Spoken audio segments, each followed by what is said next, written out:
supply putus lah. Okey, suhu dekat extension 30 lebih, 35. Okey, suhu dekat plug 57. Oh, sampai 70 lah. Panas eh. Takut fuse blow lah. Try check fuse kat dalam.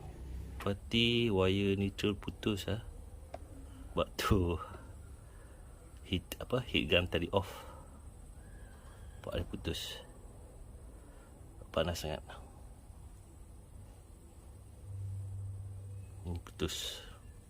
Punca heat gun tadi tiba-tiba power supply putus sebab neutral putus. Neutral tadi kalau biru kan. So saya dah letak, dah sambung balik. Ni heat shrink heat shrink. Saya tak ada biru, so untuk neutral saya pakai hitam.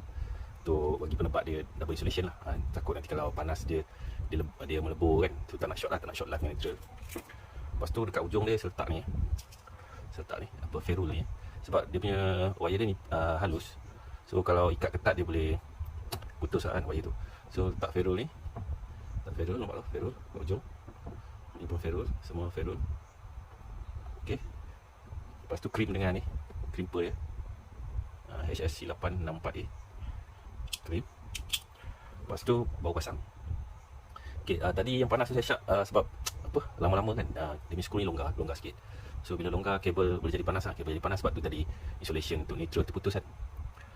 So ni saya dah letak heat shrink juga, ada insulation wire dia, tambah lagi heat shrink, so double insulation lah. So maksudnya fuse dia tak putus lah. Yang punca power supply terputus tadi sebab neutral, kabel neutral putus kali biru. Ni saya dah salut dengan heat shrink kali hitam. Ok, lepas pasang balik lah. Solid. Make sure kabel line neutral semua tu ketat lah, untuk elakkan dia longgar. Kalau longgar boleh ada spark dan juga kabel cepat panas lah.